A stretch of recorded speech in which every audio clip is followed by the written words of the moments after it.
following is a recording from the Destructura forum that took place on July 19th, 2020 in Narva, Estonia, which is right on the Russian border because thought I'd mention that because it's mentioned in the conversation. This is a panel discussion that was done live with questions and answers at the end. And I would like to, in advance, apologize for the sound quality. It was a little bit out of my control, and therefore it is not up to my standards. But nonetheless, the content is very interesting, and I hope you enjoy.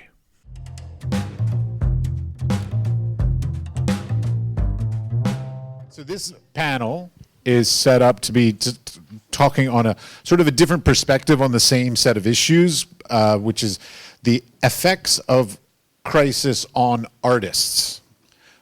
So basically the core of this whole thing being crisis and how it affects the industry, but this side of it will be more about the artists themselves more than like the objects of art. So today for our panel we have, please introduce yourselves. I'm Madalena Kay. I am from the UK. I am an artist and an activist. Hi, my name is Frederick. I am officially a photographer, but I actually do many more things and not so much photography. And I think today I'm going to be approaching this topic from what I observe in my work in higher education in the arts. So I am working with a lot of students, and we'll leave it here for now. Hi, I'm Anastasia. I am an artist. I was in the European Youth Parliament for 10 years. I do paint. I did design. Now I'm doing this. This being? Making this project happen. Okay. For the listeners who are not present and listening to this in a podcast, could you please elaborate a little bit? Back in 2020, was the time when I started transitioning from the European Youth Parliament, which is a youth organization that keeps young people in there as opposed to 30-year-olds. I have a degree in fine arts. I also did social design at Eindhoven Design Academy. And I thought that pursuing a career in the arts would be lovely up until the moment when I started doing it more professionally and realized going back to the European Youth Parliament would really make my mood go up because of a myriad of different issues, because of a lot of obstacles young people such as myself were facing in the sector. However, I decided I am persistent, so instead of obeying the rules that are imposed on me, I'm gonna at least give it a go and try to make this sector more innovative and open to young people with new ideas, as opposed to making young people comply with old ideas. All right. I'm not sure if I should be offended by that. No? She's ambitious and innovative. Okay, fair enough. You're Because here. I'm of the older generation. I mean, maybe I'm just a cusp. I'm not like the older generation. It's like being young at heart. Okay, I'm an older generation. You're a wonderful older generation who is You here. wouldn't be here if you didn't care about our ideas. Of course. Or we just sick people and invited him to offend them, but no. Yeah. No, I'm just kidding. Okay, so the effects of art crisis on artists. So from academic perspective, from an activist perspective, what are the things that you have been running into yourselves? So like your own personal experiences dealing with these kinds of things. I've heard politics. I'm not sure, you just said activists, so I'm not sure exactly what you mean. And then of course academia is its own can of worms as well. So could you elaborate on sort of your personal interaction with these different needs for activisms in the arts? So I'm also involved in like European politics activism. I was awarded Young European of the Year in 2018, basically because of my activism against Brexit. I'm sorry, wait, let me say that again. Young European of the Year. Yeah. That's a title. That's the thing. Okay. Go on. You only get it for 1 year. So basically, like my crisis, the like kind of my call to action and the thing that kind of like gave me the most impact and influence with my work was Brexit. And I would see that's like a political crisis. It seems like really like a bit pathetic in comparison to like the war in Ukraine and everything that's happening in Belarus and, you know, other places in the world. But in the UK, it was like a pretty big issue and Still is. still is. It's not done. Just to clarify, pro, con, Brexit? Can you guess? I can, but let's just clarify it. I am probably the most like against Brexit person in the UK. And that's saying a lot. Yeah. Okay. But for me, my weapon was not like aggression and debate. My weapon was my creativity. So I do art, visual art. I write stories. I've done self-publishing of books. I write songs, perform in rather eccentric costumes. But made like kind of a publicity of myself at most of the protest marches in London. All right. Academia? Be careful, by the way, professor here. Oh, well, don't worry. I think this is going to be It's more okay. flattering than anything else. No, are you kidding? Academia is so screwed up. But go on. Academia is screwed up, but I think the way students are sort of taking responsibility during times of crisis is quite significant.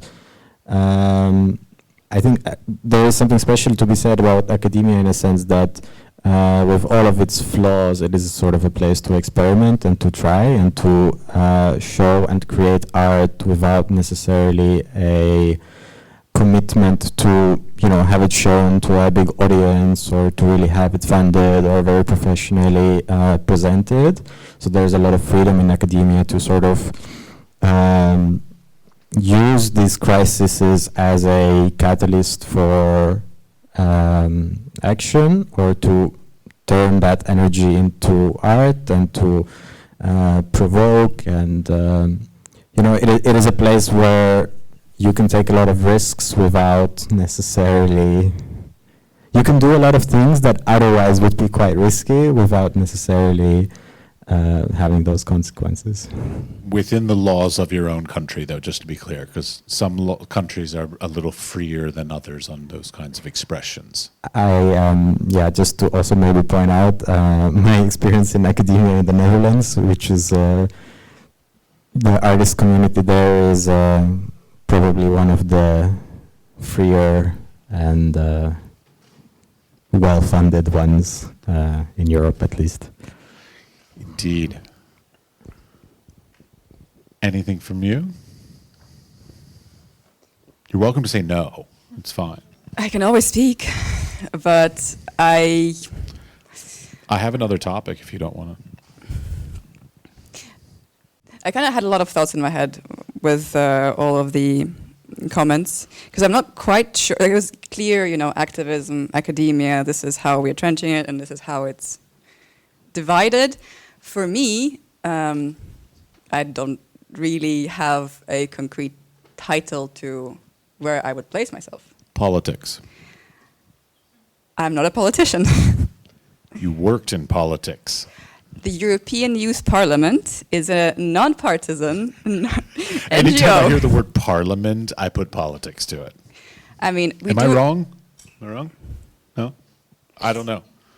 We did a lot to try and, you know, include the non-partisan bit in everything, but since it was named in 1989, and then people were like, we're meeting, we're discussing topics, we are a parliament, then things evolved, and it turned out that you aren't a parliament, you're just an education thing, an educational organization, but you couldn't get rid of it anymore, and the European Youth Forum is taken, the European Youth Platform is taken, so we're stuck with it. But it's not politics per se, it's youth engagement, civic engagement. It's giving young people the tools to understand that countries they live in are not going to fix themselves. Or situations that they are unhappy with within their countries, their regions, their cities, their towns, their schools are not going to fix themselves. and they're actually allowed to express opinions and to bring forward some ideas. There's recently been a lot of talk about pay for artists and art professionals in Estonia, because this is, criminal how not well it's paid. And there was an initiative group of a lot of professionals who came together. I listened to their online talk, and then the leader of this group brought up the fact that, well, nobody's forbidding artists from coming together, doing a think tank, and then bringing those ideas forward to politicians. This is quite easily done. Nobody's doing it. Isn't that a union? Is it a union 5 people who just have some ideas and want to share them? I'm pro-union, just to be clear. Just so go on. Union, I would say, is something organized, structured, with some pull at least. When we're talking about civic engagement, this is literally, we have 5 artists here, we come together, we have proposals. Yo, people up top, you are, representing us, we're paying you taxes. Oh, listen, let's do this way. And from organizing certain things recently, I have been reminded that what is happening a lot is commenting on articles, commenting on certain things happening that people are doing, and those comments are destructive. I very often want to, answer some comments on articles about what's happening with us or with some art event. People are putting artistic innovation down, saying, why are you using your energy on this useless thing? Why are you doing this to this building? Why are you doing this to this group of people? This is not going to lead to anything. The example of a building, we are going to be we have put murals on a building already, and we're going to be doing a performance there. And that building is an old culture palace that is close to people's hearts. There's been some articles out, and some people have posted the loveliest comments. Today I was fixing the murals a little bit. I was there with the lift. 3 people came up to me saying, "This warms my heart. I love it. Thank you for doing it." I open up a Facebook page, and this is a shame. Why do you desecrate this building that is falling apart? Why has the city done nothing to save this? Why has nothing ever been done to this building? They're going to ruin this heritage that we see every day decaying. My very first instinct as a European Youth Parliament socially engaged person is to post, "Please, every commentator, could you specifically list the number of things you have done to resurrect this building? And then I will engage with you." I restrain myself, but this is my first instinct. So as hard as it may be for me to place myself, yes, I am very much within the arts. Yes, I want to pursue the arts, the freedom they allow, but I also want to try to introduce the idea of you can actually change things if you start doing so. I even did an exhibition that was called "Don't Avoid What Is Easy," and that was all about how people have forgotten to say, I am allowed to want things. I am allowed to have green trees in my streets and want them. Like what you do to achieve this is a 3rd, 5th step. The first step is saying, I am entitled to want things to happen in my surroundings. That's going to take me a minute to take in. That was a lot. It's all right. That was a lot. Well, I was thinking, based on the previous conversation, actually, and about you all, about funding issues, because I also had conversations previously with some of the guests about funding issues as well. Because, I mean, in the end, it all comes down to funding. But specifically the question related to the effects of crisis on artists and funding. When the pandemic hit, I was looking around, and all of a sudden there were all these great resources. They're like, oh, here's pandemic relief funds for artists. Here's pandemic relief funds for this. And then, of course, now there are additional crises going on throughout the world in various different forms. And they're like, oh, there's this catastrophe here. We'll help out artists about this catastrophe. But there's a lack of funding for long-term, ongoing, continual production. It's very reactionary instead of sort of proactive. How do you feel about that? You're talking to the right person because I'm in the funding think tank. So we've literally just been doing all our research on this topic. And like, it's a real bugbear of mine, this idea that we only support artists in crisis, in times of crisis, because then if you're not supporting them the rest of the time, then they're just lurching from one crisis to the next. It's not sustainable. It's hugely damaging to mental health and to longevity in the arts.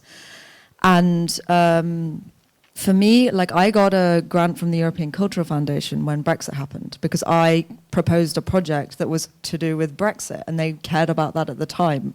And they had a grant open that was called Democracy Needs Imagination. And I managed to get one of those, but they were so competitive. It was ridiculous. It was like 0.3% or something got those grants. It was insane. And if I have one criticism of the European Culture Foundation, it is that they only seem to fund during times of crisis. It's not like an ongoing thing. Like, they had a Cultural Solidarity Fund open that was supporting Western Balkans and Eastern Europe, and now it's for Ukraine. And whilst that's good and they need to do that, there also needs to be support the rest of the time. And agreed. There just isn't enough funding available, which is why it's so competitive.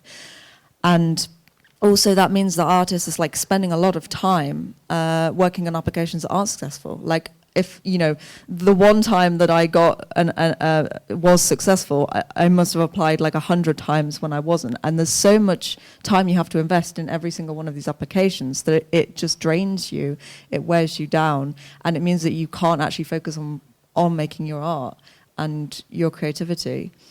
And I think that is hugely damaging to arts and culture, and also to equality and diversity and inclusion in the arts, because people that come from backgrounds that aren't so privileged and that can't afford to spend that time working on these unsuccessful applications, or couldn't afford to go to the fancy art schools in London or whatever it is, they're not going to be able to access these opportunities.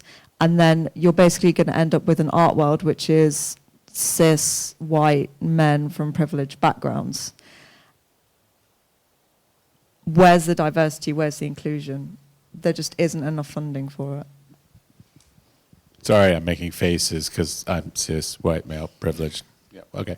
Sorry. It's okay. I was born into it. It was not my choice. Well, I think maybe connecting to academia again, I'm kind of curious about, especially given the fact that so many young people are willing to take the responsibility during crisis, who has the responsibility to enable support systems for these people to actually be able to do their work. And I think schools, art academies are a big part of that.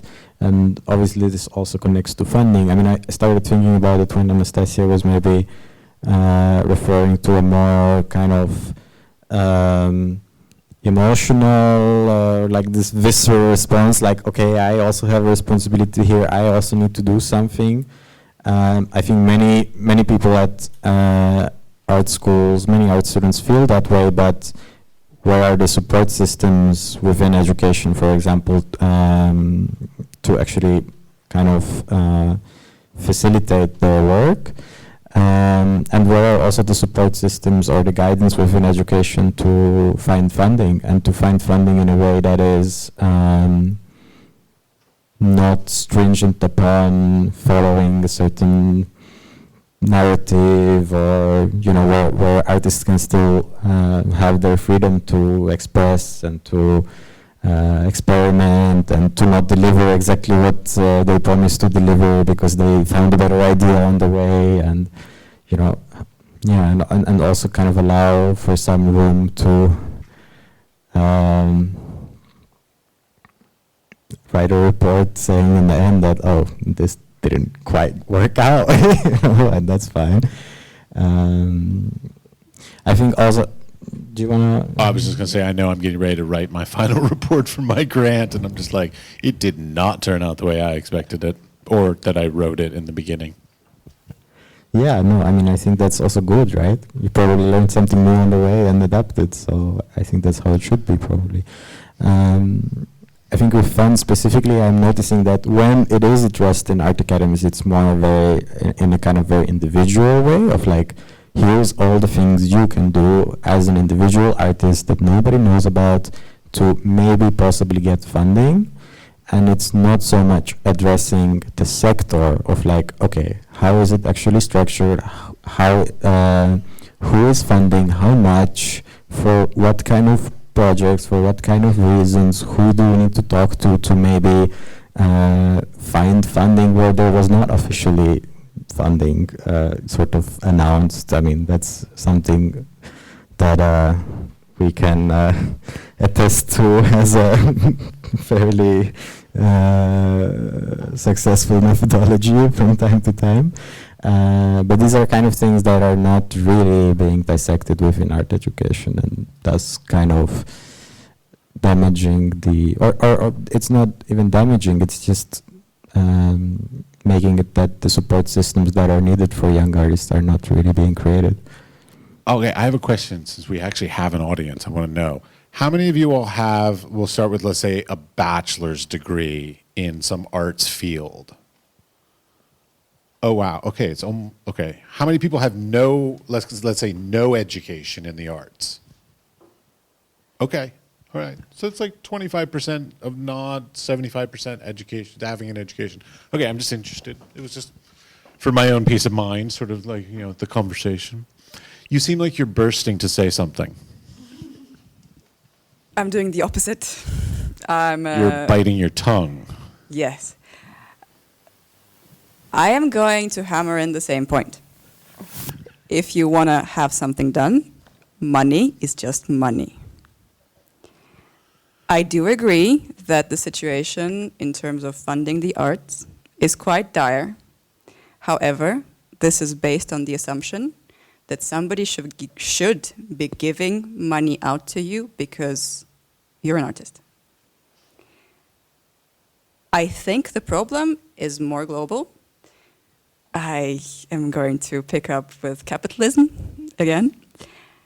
What is art? Is it a business? Is art like science? Is art a hobby? What is art? In terms of funding. If art is a business, then, you know, I think in 2018 there was an 86 billion turnover in the art sector. Where does all this money go? It goes to a handful of people who do exhibitions in MoMA, who are represented by mega galleries. In terms of looking at the art sector, there's an ample amount of money to go around. It just sticks to the top. In terms of public funding, which everybody loves to criticize, we have a question again. Yes, it was extremely competitive, Malena, and I did not get it. But why is there an art grant that only 0.3% of applicants get? I think that we are over-reliant on public funding. And I think I've had conversations. I had a podcast episode on this particular topic with a partner. It's an excellent topic. I kind of wish that was the topic of this panel because I would just go into it, but it's not. So continue. I think that there is a larger problem of perception of an artist as ridiculed, as irrelevant, as useless. And starving artist also. Also I starving. hate that term. Exactly. Fucking hate it. Unless you have nothing to eat the whole week, like myself, you really are not worthy of the title of an artist, and your inspiration will not flow, and you won't produce anything. I am so fed up with this. In order for people to be comfortable in their profession, they need to be able to afford their rent and have some money to eat. Well, but see, my position is there's no such thing as a starving doctor. There's no such thing as a starving lawyer. But there's, for some reason, there's starving artist. Where did that come from? I feel like within the team here with destructura, we've had this conversation a couple of times of, not exactly this conversation, but the conversation about our artists, is being an artist seen as something that is kind of a lifestyle, or is it seen as a profession? Okay, let's get it. So what's your position? Lifestyle or profession? Those are your only two choices. I can't. I don't know. Into the microphone, please. I can't put it in a box. Okay. Fred, Quite strongly in the profession camp. profession. Easy questions, late in the evening. I think that if you look at contemporary art, there's so much happening. Some of it is a profession. Some of it is just innovation in its pure form. Like, you're looking for something. People are looking for something. And very often it's hard to put it in a job or put it in a context. It's hard to make it understandable. It just grows out from somewhere. If I had to choose between those two categories, I would say profession. But Interesting. I believe that it is more complicated than just two options. It is, absolutely. I was just trying to make it easy to have a conversation with just two topics. But I'm a romantic, so like I'm all about lifestyle. Personally, in my life, I picture 1920s Paris, smoking cigarettes, sitting around Montmartre. Like that's being an artist to me. Totally not true and will never exist again, but that's the way I wish it was. My careers advice at school was don't study art. Keep it as a hobby. Wait, Study I'm sorry, it- study don't it. sell your art? Don't study art. Don't study art. And do a proper subject. Fair advice. And both of my brothers, who are both nuclear engineers, will tell you will ask you what is the point of art. It's not legible to non-artists. I don't think it's legible. My wife is an accountant, so yeah, totally get it. Yeah. On the topic of funding, I just wanted to add what I had to resort to, because I did get like one small grant, but it wasn't enough for like 4 years of activism. Anybody, tell me a grant that was enough. Anybody? Did you ever had a grant that was enough? Sorry, she's raising her hand for those podcasters that cannot see that. I'm sure they have spidey senses. But I cannot... This is actually a very interesting question. What is enough? For an event like this, what the European Union deems enough is just enough to feed the very basic meals, to have very basic accommodation, a little bit of materials, but God forbid you pay people who organize it. There's an actual cap of 20% in the grant, that if you go above that for any fees, you're automatically not really very considered. It's like an unwritten rule that sometimes is made known to you. Again, I kind of want to change the topic to funding. Can we just change this whole thing to funding, this whole panel? Is that okay, Fred? Is that all right? Your panel. So Okay, it seems like the topic people like talking about. So Let's go. let's talk about that. Well, I guess what I wanted to talk about was crowdfunding, because that was like my last resort. I love it. I've never tried it. I'm bitterly scared of it. It's terrifying. Yeah. The thing is, you can build a huge community around a crowdfunding campaign. And in a time of crisis, if you consider Brexit a crisis, there was a lot of support for any kind of initiative that was countering it, that was speaking out against it. So I managed to tap into that. And I did about 20 crowdfunded projects. I did a lot, including all the books that I self-published. But there was a backlash to it as well. So on my crowdfunder campaign, you'll see all these positive comments. Everybody loves me. Really nice. On Twitter, don't even go there. I had the worst trolling. I was just taken right through the doghouse. The worst thing that happened was... On Twitter. That's shocking. Yeah, Twitter is the worst. I've never heard of such a thing. No, everyone's really polite and friendly on Twitter. Are they? Yeah. I've never used Twitter, so So this was a huge shock to me when some of the Twitter accounts found out that one of the people that had donated to my crowdfunder apparently had also tweeted about porn, and then deduced from that I was prostituting myself out for crowdfunder donations. Next thing I know, Guido Fawkes, which is a right-wing blog in the UK has written this article titled "EU Supergirl." That was my alias. EU Supergirl's Randy Sugar Daddy, and then wrote this like libellous article basically saying that I was. I don't know, like giving sexual favors out or something for these old men to donate to my crowdfunder. And then ensued a whole onslaught of trolls, basically all just calling me like a sex doll and rape threats and everything.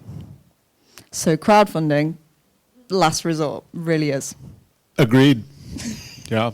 I don't like that as artists in the contemporary world, we even have to resort to something like that. We shouldn't have to do that. Like that shouldn't even be an option. Though on the other hand, there are some people who make an entire career out of it, and it is sort of the thing that defines them. And it's really a difficult balance because like in some ways it can be very damaging and very harmful, but in other ways it can be incredibly career creating for some people. I can think of many people that do that these days for their careers. I mean, I think what I like about crowdfunding is not anything you mentioned. But Good call. but basically just that it can function as a way to give the power to artists to say this is relevant, and if they can link to a community that agrees with whatever they are claiming to be relevant, they can have it funded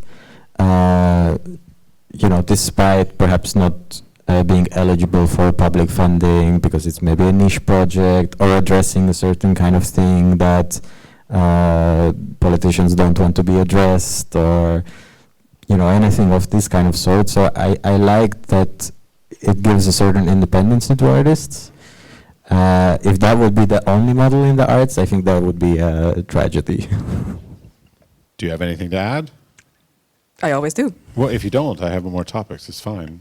Is that a hint that I shouldn't be adding things? Absolutely not. You just always seem a little timid on giving some feedback, so I'm giving you an out if you don't want to. That is a first. Nobody has ever told me I've been timid on giving feedback. Okay, let me rephrase. It's your body language that's being timid, but maybe not your active.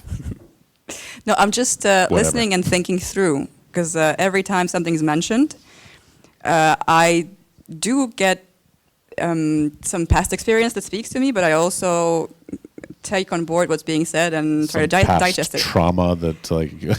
Fortunately, my crowdfunding experience is nowhere near as traumatic as Madeleina's. I did a cute crowdfunder for my exhibition back in 2020, got some money off some generous Canadian religious people, and I'm sorry, did you say Canadian religious people? That is what I said. Okay, just making sure. No, I did a crowdfunding campaign to basically make sure that the exhibition I wanted to create, with 500 euros of funding from the government, €100 artist fee from the gallery, and a 5.5K budget for a 2-year research project and other expenses. I did a crowdfunding campaign to make sure I was able to carry it out in the way I wanted. I also got a curator who was a friend who was doing it for free, and 4 interns. In that situation, my European Youth Parliament experience was what allowed me to do this, but the crowdfunding campaign, without that, I would not have been able to pull off what I wanted to. Also, there was an interesting case of me doing a performance with some paintings in a bar and a Swiss-Estonian lady just buying some off me right there on the spot. That also helped me out to have the exhibition happen. But back to the crowdfunding thing. Did a cute video, nothing controversial, lovely exhibition idea. Just got some funding from random people from Canada, and that was very, very, I'm very grateful if you're in the auditorium, which you're probably not, but I am. Raise your hand grateful. if you're a religious Canadian person. Yeah, great. Okay, thanks for coming out. Maybe there's some listening to your podcast right now.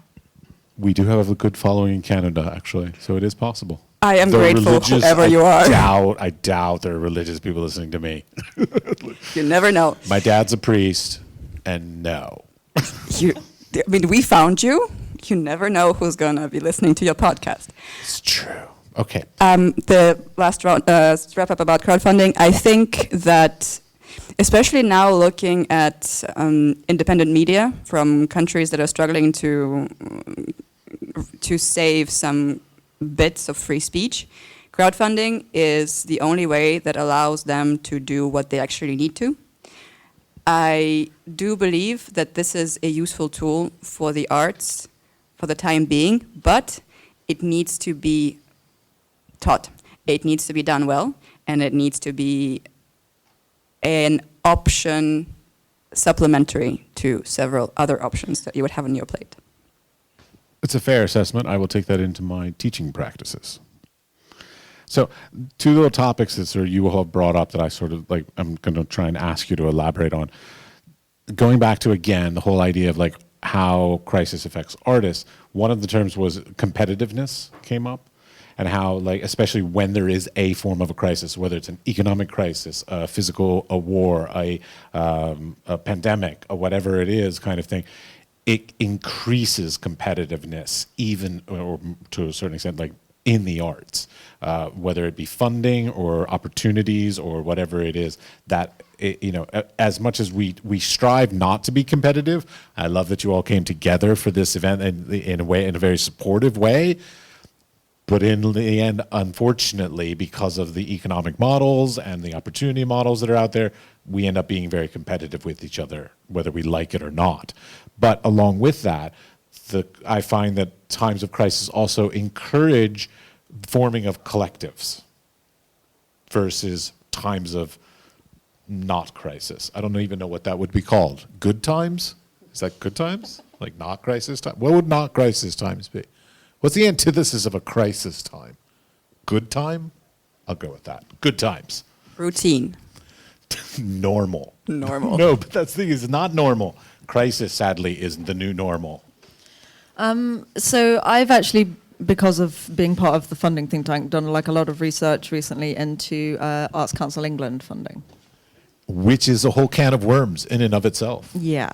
So unsurprisingly, I have never managed to get public funding in the UK, being anti-Brexit. That was unsurprising or surprising? Yeah, really surprising. Okay.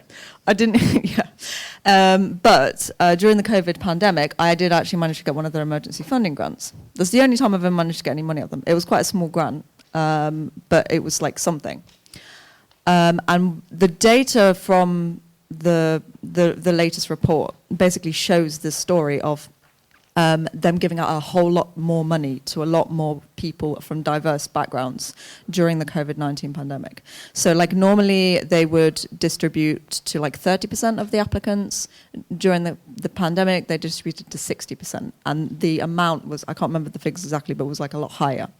So they were like giving a lot more money out, and they were giving out more freely, and they weren't like vetting people in the same way. And that was good, but again, it's this thing of like them only giving the money out during a crisis. Correct. Sad, but true. I think it's good that you mentioned COVID, because even though the pandemic has been a complete disaster on many different levels, I think one of the effects that it had on artists was actually also in some rare cases a kind of empathy emerging towards artists, because I feel like the pandemic kind of revealed how precarious the sector really is. And I feel that I've actually talked to a couple of artists that felt more supported in their efforts during the pandemic than they had ever felt before, which I thought was interesting. So it seems to me also that because arts and cultures was one of the sectors that I think was most severely, or the first severely limited, with museums and theaters and these kinds of things, non-essential things being closed down. It was a moment where the arts or culture was kind of taken away from there. It was a kind of you will miss it once you don't have it anymore situation,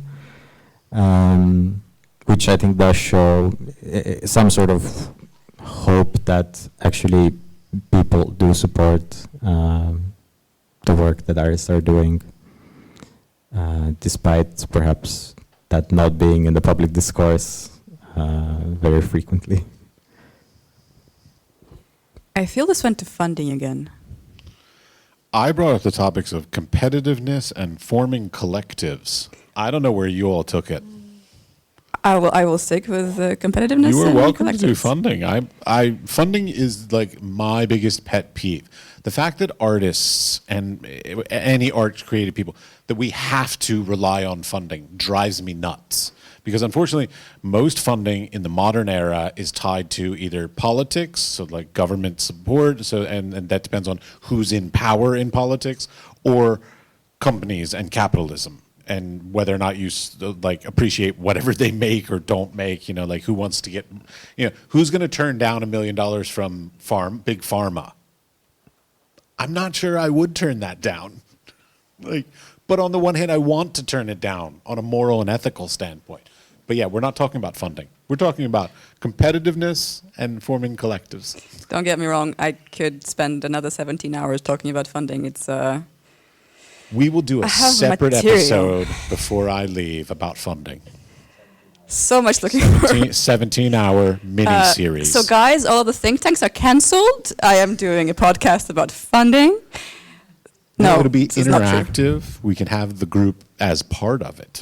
You can have the funding group as part of it. I would love it. Are you organizing these? A podcast with 80 people sounds really fun. It would just be hard to differentiate the voices at a certain point, I think. I think there would be more problems than just this, but Yeah, okay, sure. all right. So anyways, final sort of summations of stuff. We're running a little late on time. I think everybody's a bit tired. Community and collective and competitiveness, and in opposition to this, support. I feel that I have encountered, as a young professional in the arts, a lot of something opposite to what I knew again in the European Youth Parliament, which is when we do events like this for young people, we're all in it. We are all solving problems. We are all highly motivated.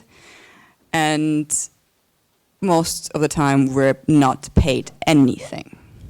And it's puzzling to me how these communities of young people who are just ignited by the idea of being able to get together with 100 young Europeans, do cool stuff together, have an opportunity to network, have an opportunity to then go on to, present their work somewhere.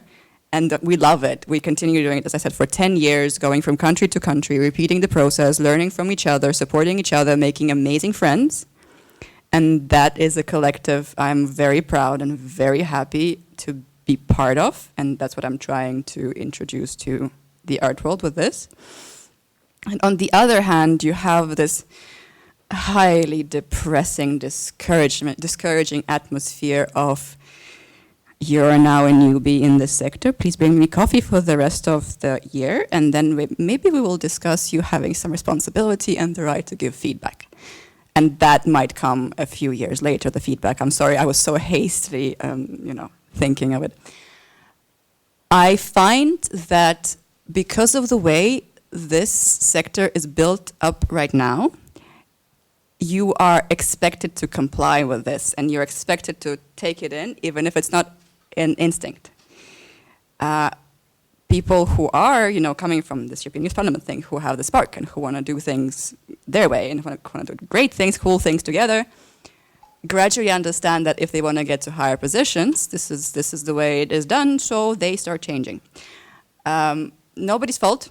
This is, from generation to generation, this is how things are done, things are run.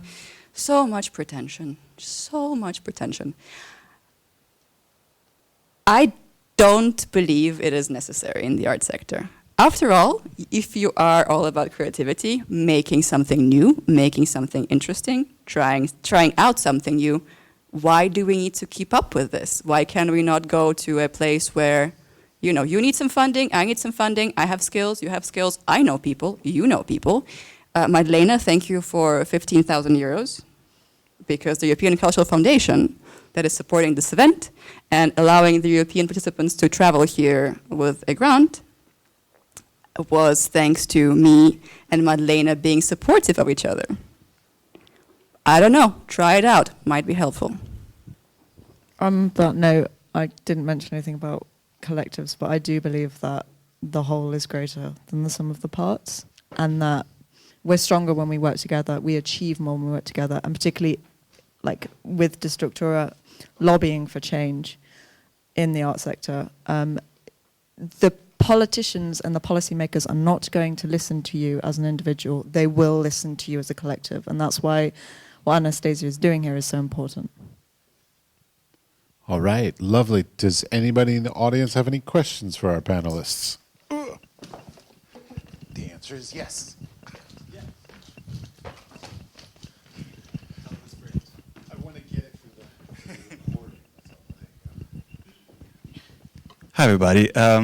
Thank you very much, first of all, for everything. It was incredibly insightful. Since we've been speaking about fundings and sustainable stuff, not because we need to bring it to fundings necessarily, but their feeling of, okay, we are creatives, we can find new ways of creating collectives together and have our voices heard more.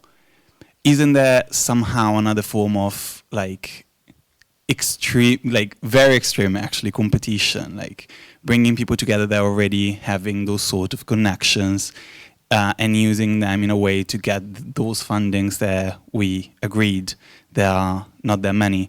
And also certain skills are very difficult to acquire outside of certain structures and institutions. So if, well, capitalist structures and companies tend to want something in return for fundings, and public fundings are overcrowded, we are over-reliant, I guess that's what, I don't know, on public fundings. And on top of that, crowdsourcing oftentimes it means that you're going to be publicly shamed. What are the options then?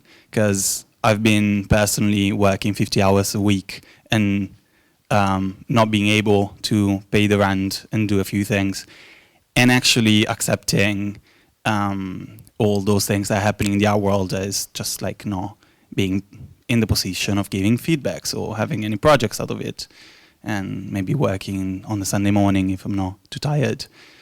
Is there any structure in which that collective work cannot be that competitive, or constructing a new form of competitiveness, if you want? It's a really long question or comment. I don't know how you want to respond to this. I think the first thing would be like to acknowledge, I think one of the benefits of bringing everyone together to share their experiences is that you realize you're not alone in your experiences.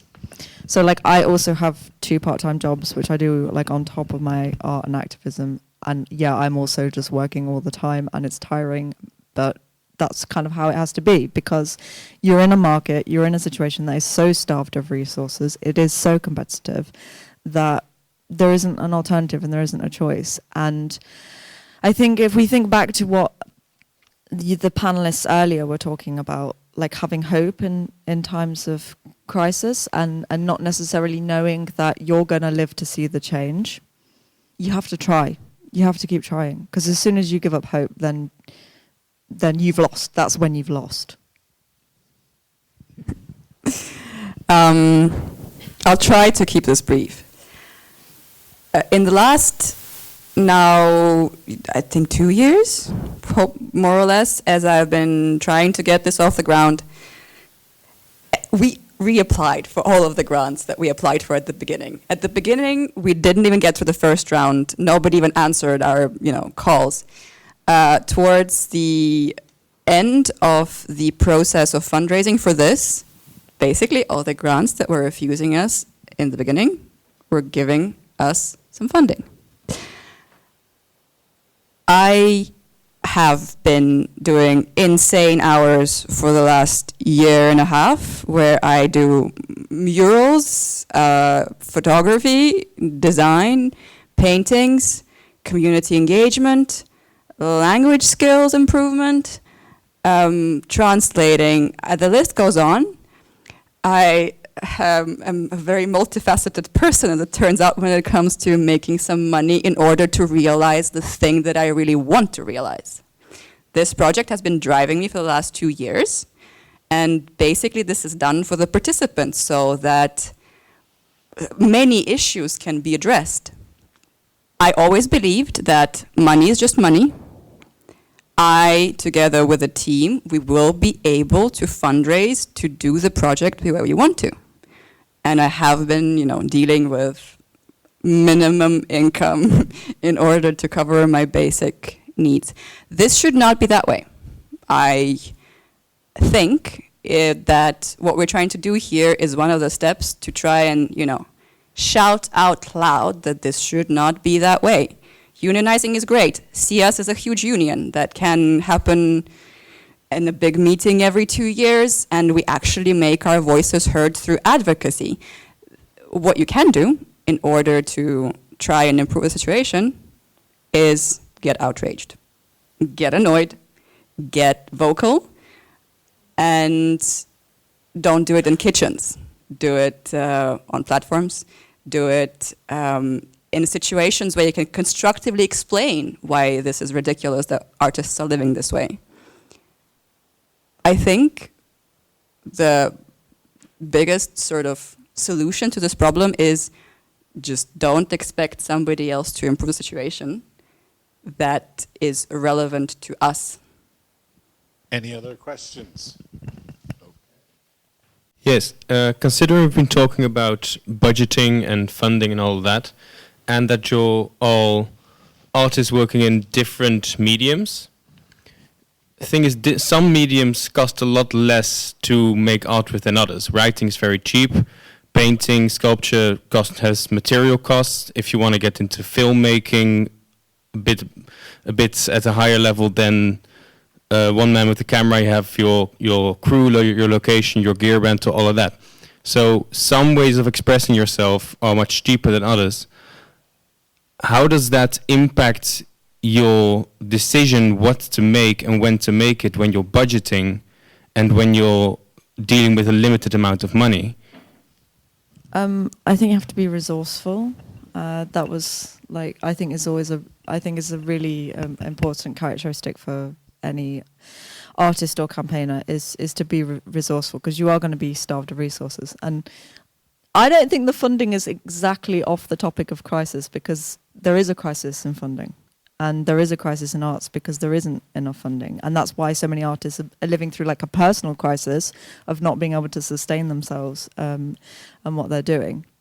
And I think you have to be clever and you have to be resourceful. And I think that you can sometimes be more authentic and have greater integrity if you do something out of passion and out of your creative skill, rather than throwing loads of money at expensive equipment or whatever it is. I know I work for a charity at the moment that's tackling hate speech and conspiracy theories. They commission content for the social media channels and stuff. And the budget for the videos is so much higher than the budget for the artwork. And I find that a bit annoying, because I think there's as much ideas and concept and in terms of social media analytics, as much impact from just a visual than there is from a video, which costs a lot more to create.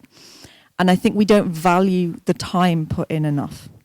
You're saying it's cheap to write, it's cheap to paint, but I think it's the time and the ideas that is the thing that is most valuable.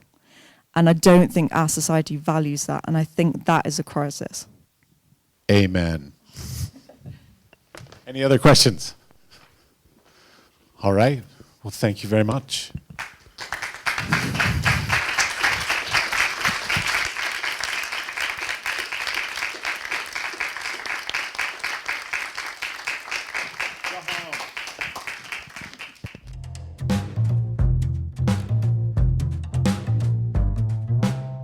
Before you go, we would like to thank you for listening all the way to the end of the episode.